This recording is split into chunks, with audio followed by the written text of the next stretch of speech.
తెలంగాణలోనే కాదు ఏపీలో కూడా ఎండలు మండిపోతున్నాయి. విజయవాడ నుంచి మరింత సమాచారం టీవీ9 ప్రతినిధి శివకుమార్ అందిస్తారు. ఏపీలో బాణుడు మళ్ళీ బగబగలు చూపిస్తూ ఉన్నాడు. సూర్యుడు ప్రతాపానికి ప్రజలు ఇళ్ల నుంచి బయటికి రావాలంటేనే భయపడిపోతున్నటువంటి పరిస్థితి. రాష్ట్ర వ్యాప్తంగా ఉష్ణోగ్రతలు అత్యధికంగా నమోదవుతూ ఉన్నాయి. ఎక్కడెక్కడ ఈ ఉష్ణోగ్రతలు నమోదవుతూ ఉన్నాయి, దీనికి సంబంధించి ప్రస్తుతం మనతో మాట్లాడేందుకు వాతావరణ శాఖ అధికారులు సాగర్ ఉన్నారు. ఆయనతో మాట్లాడే ప్రయత్నం చేద్దాం. సరే, ఏ జిల్లాల్లో ఎక్కువగా ఉష్ణోగ్రతలు నమోదవుతూ ఉన్నాయి, వాతావరణంలో అసలు ఎలాంటి పరిస్థితులు ఉన్నాయి? గత కొద్ది రోజులుగా మనం చూసినట్లయితే మనకు రాష్ట్రం కూడా చాలా వరకు వేడిగా ఉన్నది.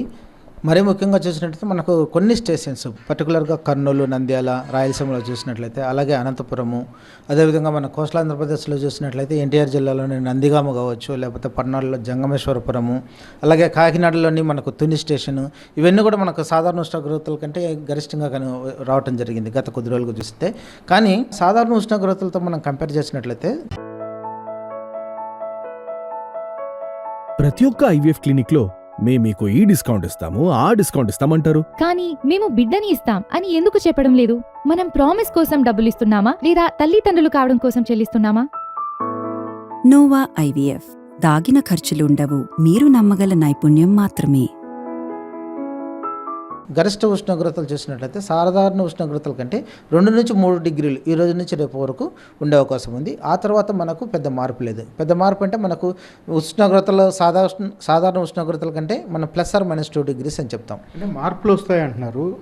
రానున్న 3 రోజుల తర్వాత ఎలాంటి మార్పులు వస్తాయి? అంటే వర్షాలు పడే అవకాశం ఉందా? అసలు ఏంటి పరిస్థితి? మీరు కరెక్ట్గా అడిగారు. మనకు చూసినట్లయితే శుక్రవారం నుండి మనకు ఉత్తర కోస్తా ఆంధ్రప్రదేశ్లో మనకు వర్షాలు ప్రారంభమవుతాయి. అంటే మనకు ఆల్రెడీ ఉత్తరాంధ్రప్రదేశ్లో మనకు వర్షాలు వస్తున్నాయని చెప్పినప్పుడు ఛత్తీస్గఢ్ కానీ లేకపోతే అక్కడ మనకు ఆల్రెడీ వర్షాలు ఉంటున్నాయి. సో దాని ప్రభావం వల్ల మనకు ఇక్కడ ఉష్ణోగ్రతలు తగ్గుముఖం పడుతున్నాయి.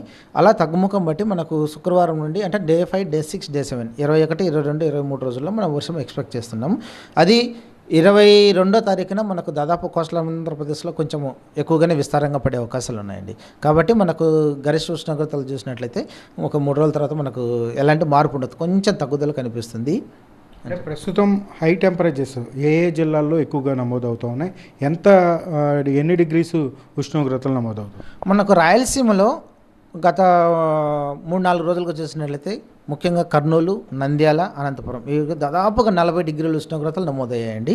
సో గత ఏడాది 2024తో పోలిస్తే ఈ 2025 ఫిబ్రవరి నాటికి గత ఏడాదికి ఇప్పటికే ఉన్న డిఫరెన్సెస్ ఉన్నాయా? ఒకవేళ డిఫరెన్స్ ఉంటే ఎంత డిగ్రీస్ ఎక్కువగా నమోదవుతాం? గత సంవత్సరం ఇదే నెలలో మార్చి కానీ ఫిబ్రవరి కానీ చూసినట్లయితే ఈ సంవత్సరం కొంచెం గరిష్టంగా వేడిగానే ఉందండి.